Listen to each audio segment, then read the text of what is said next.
ഈ പോകുന്നതിന് മുമ്പ് ഹനുമാൻ ഭഗവാന്റെ കാൽക്കൽ വീഴുന്നുണ്ട്, എന്നെ കൂടെ കൊണ്ടുപോകണം, അങ്ങയോടൊപ്പം ഞാനും വരുന്നു എന്ന് പറഞ്ഞു.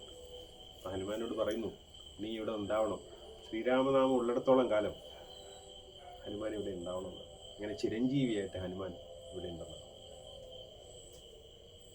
അങ്ങനെ ശ്രീരാമൻ്റെ വലിയ ജീവിതം ഒരു വലിയ അർത്ഥമായിട്ട് ഭൂമിയിൽ ഇങ്ങനെ നിലനിൽക്കുന്നു. ഏത് കാലത്തും ദ്വാപരയുഗത്തിലുണ്ട്. എന്നാലും ശ്രീരാമൻ എന്ന് പറയുന്ന ആദർശം വളരെ വലിയ തലത്തിൽ ഭൂമിയിൽ നിലനിൽക്കുന്നു.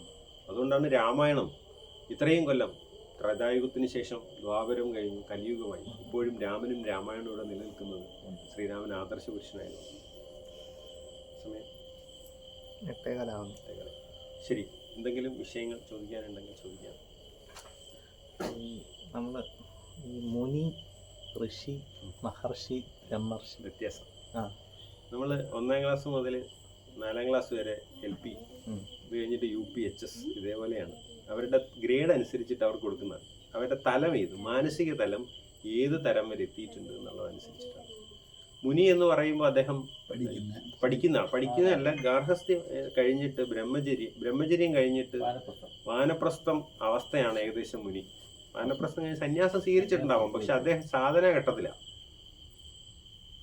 ഇത് കഴിഞ്ഞ് ഋഷിയാകുമ്പോൾ, നേരത്തെ നമ്മൾ അദ്ദേഹത്തെ കുറിച്ച് പറഞ്ഞത് ഋഷിയായിട്ട് അംഗീകരിച്ചിരിക്കുന്നു. ഓരോരുത്തർക്കും ഓരോ അനുഷ്ഠാനങ്ങളുണ്ട്, അനുഷ്ഠാനം അനുസരിച്ച് ഋഷിയായി. മഹർഷിയാകുമ്പോൾ ഋഷികളിൽ മഹത്തായ ആളായി, കുറച്ചുകൂടെ ഉയർന്ന തലത്തിലേക്ക് അദ്ദേഹം എത്തി.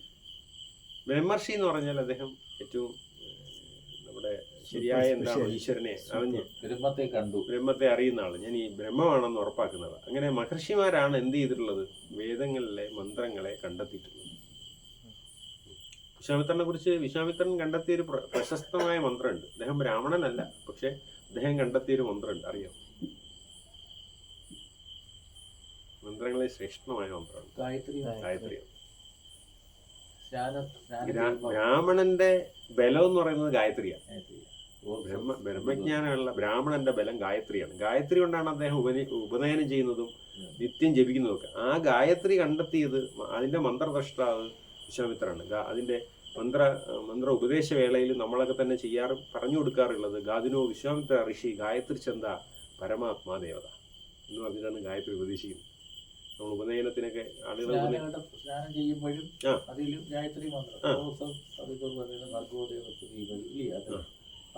അതെ, അത് മന്ത്ര ഉപദേശം ഗുരുവിൽ നിന്ന് സ്വീകരിക്കണമെന്നൊരു നിർബന്ധമുണ്ട്. കാരണം അതിന് ഈ പറഞ്ഞ പോലെ കുറച്ച് വ്യാഹൃതികളും ബീജവും ഈ പറഞ്ഞ ഋഷി ഛന്ദസ് ദേവത ഒക്കെ ഉണ്ട്. ആ ഋഷി ഛന്ദസ് ദേവതയാണ് ഗാദിനോ വിശ്വാമിത്ര ഋഷി ഗായത്രി ചന്ദ പരമാത്മാ ദേവത ഉണ്ട്.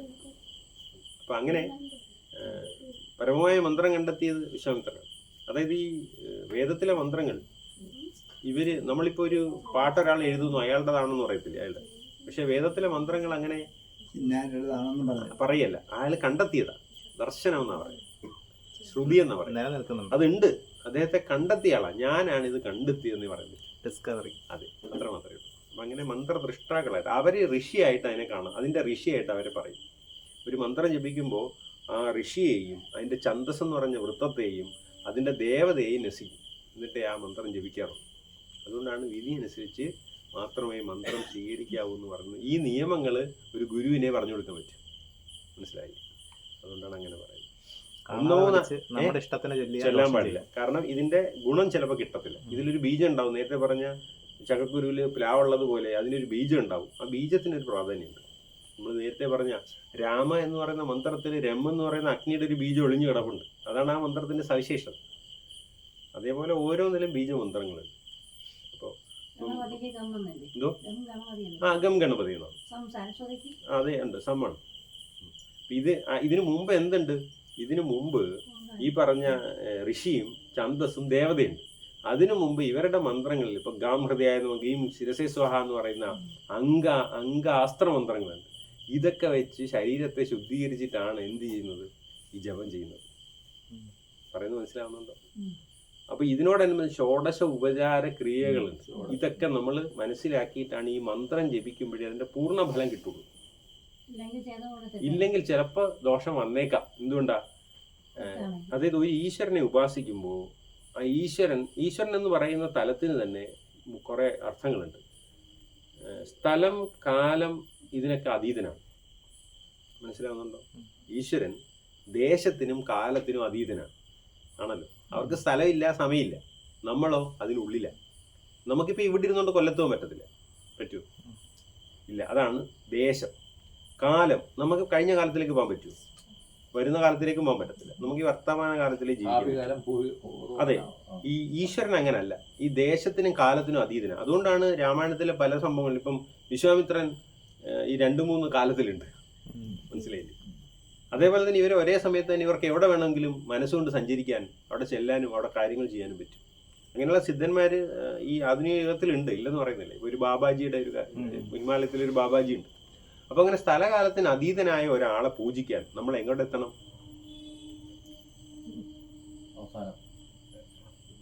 എന്റെ ചോദ്യം മനസ്സിലായോ? ദേശകാലത്തിന് അതീതനായ ഒരാളെ പൂജിക്കാൻ നമ്മൾ എവിടെ എത്തണം? ദേശകാലത്തിന് അതീതനാവണം. അത് നമുക്ക് ശരീരം കൊണ്ട് പറ്റത്തില്ല. പകരം മന്ത്ര ഉച്ചാരണങ്ങൾ കൊണ്ട് ദേശകാലത്തിന് അതീതനാവാൻ പറ്റും. അതിനുള്ള ക്രിയകളൊക്കെ ഉണ്ട്. ഇപ്പൊ പറഞ്ഞ തപ്പ് കൊട്ടൽ എന്ന് പറഞ്ഞിട്ട് അമ്പലത്തിലൊക്കെ ചെയ്യുന്നതാണ്. ഇങ്ങനെയൊക്കെ ചെയ്തിട്ട് ഇങ്ങനെ കാണിക്കും. ഈ സംഭവം, ഈ തപ്പ് കൊട്ടൽ എന്ന് വെച്ചാൽ 3 കാലമാണ്. ഈ 3 കാലത്തിന് മേളിൽ ഞാൻ എത്തി.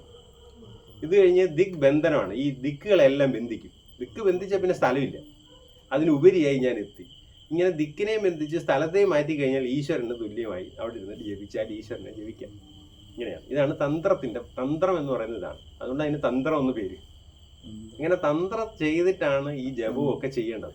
അപ്പോഴാണ് നമ്മൾ ചുമ്മാ ഒരു ദിവസം ഇങ്ങോട്ട് വന്നിരുന്നിട്ട് ജീവിക്കുന്നത്. അതെ ആണ്. അപ്പൊ അങ്ങനെ അതിപ്പോ കുറച്ച് ആളുകളിൽ മാത്രം ഒതുങ്ങി നിൽക്കുന്നുണ്ടാണ്. പണ്ട് അങ്ങനെ അല്ലായിരുന്നു. ഇപ്പൊ തന്നെ കൊലപാലായ്മ ഇങ്ങനെയൊക്കെയുള്ള കാര്യങ്ങൾ പറയുമ്പോൾ ഈ വിഷയങ്ങളുണ്ട്. എന്തുകൊണ്ട് കൊലപാലായ്മകൾ ആചരിക്കുന്നു എന്നൊക്കെ പറയുന്നത്, ഈ പണ്ട് ആളുകളെല്ലാം ഉപാസകരായിരുന്നു. അവർക്ക് അതിനെ ബാധിക്കാതിരിക്കാനാണ് കൊലപാലായ്മകളൊക്കെ ശ്രദ്ധിച്ചിരുന്നത്. ഇപ്പോൾ ഉപാസകരല്ല, അതുകൊണ്ട് അവരൊന്നും ശ്രദ്ധിക്കണ്ട.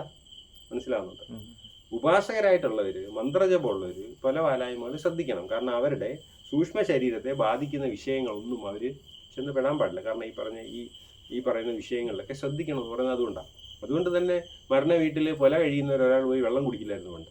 ഇപ്പം അങ്ങനെയൊന്നുമില്ല. മനസ്സിലായി? ഇപ്പൊ സഞ്ജയനെയും കൊലയ്ക്ക് മുമ്പാ. സഞ്ജയനെ ഇപ്പൊ കൊലയ്ക്ക് മുമ്പാണ്. അതിന്റെ റീസൺ അറിഞ്ഞിടാത്തോണ്ട് അതൊരു ദുരാചാരമായിട്ട് അത് അങ്ങനെ കണ്ടെത്തി. അത് എന്തുകൊണ്ട് അങ്ങനെ വച്ചു എന്ന് മനസ്സിലാക്കുന്നില്ല. പിന്നെ രണ്ടാമത് നമുക്ക് വേറെ കുഴപ്പം പറ്റുന്നുണ്ട്. അമ്പലത്തിൽ ചെയ്യേണ്ടത് നമ്മൾ വീട്ടിൽ ചെയ്യാൻ തുടങ്ങി. അതിന്റെ ഒരു പോരായ്മയുണ്ട്. അതൊക്കെ ശരിയായ ധാരണയില്ലാത്തതുണ്ട്. മനസ്സിലാക്കാതെ ചെയ്തതിന്റെ കുഴപ്പമാണ്. അപ്പൊ എന്തായാലും അങ്ങനെ ഈ മന്ത്രങ്ങൾക്ക് ഇങ്ങനെ ഒരു ഗുണമുണ്ടെന്നും അതറിഞ്ഞ് നമുക്കറിയാം. നമ്മളുടെ ഏകദേശം ഒരു തലമുറയ്ക്കോ 2 തലമുറയ്ക്കോ മുമ്പ് പഴയ തറവാടുകളിലൊക്കെ അളവറ്റ സമ്പത്തും അധികാരങ്ങളും ഒക്കെ ഉണ്ടായിരുന്നു. വളരെയധികം ഭൂമി സമ്പത്തൊക്കെ ഉണ്ടായിരുന്നു. ഇതൊക്കെ ഉപാസന കൊണ്ടായിരുന്നു നേടിയത്. ആരോഗ്യം, ശക്തി ഒക്കെ ഒരു ഉപാസന കൊണ്ടാണ് നേടിയത്. ഉപാസിച്ചിരുന്നത് ഭരദേവതകളെയായിരുന്നു, കുലദേവതകളെ. അത് മച്ചിലും നിലവറയിലും വെച്ച് പൂജിച്ചിരുന്നു. വയലിന്റെ നടുക്ക് പൂജിച്ചിരുന്നു. കാവുകളിൽ പൂജിച്ചിരുന്നു. അതൊക്കെ എപ്പോഴോ നമ്മൾ കളഞ്ഞു. നമ്മൾ പലതിന്റെ പേരിൽ നമ്മൾ ഉപേക്ഷിച്ചു. എന്നിട്ട് എന്ത് ചെയ്തു? ഇതെല്ലാത്തിനും ആവാഹിച്ച് അവിടെ കൊടുത്തു, ആവാഹിച്ച് ഇവിടെ കൊടുത്തു. ഇപ്പൊ അതൊന്നുമില്ല. ഇപ്പൊ എല്ലാരും കുടുംബദേവതയെ തിരക്കി നടക്കും. ജ്യോതിഷന്മാർക്ക് സൗകര്യം അല്ല. ദേവപ്രസരം തെളിക്കുമ്പോ പറഞ്ഞ് ആരും തെളിയുന്നില്ല. കുടുംബദേവതയെ പ്രീതിപ്പെടുത്തിയിട്ട് പോവാം. ഇതാണ് വിഷയം. കട്ട് ചെയ്തു.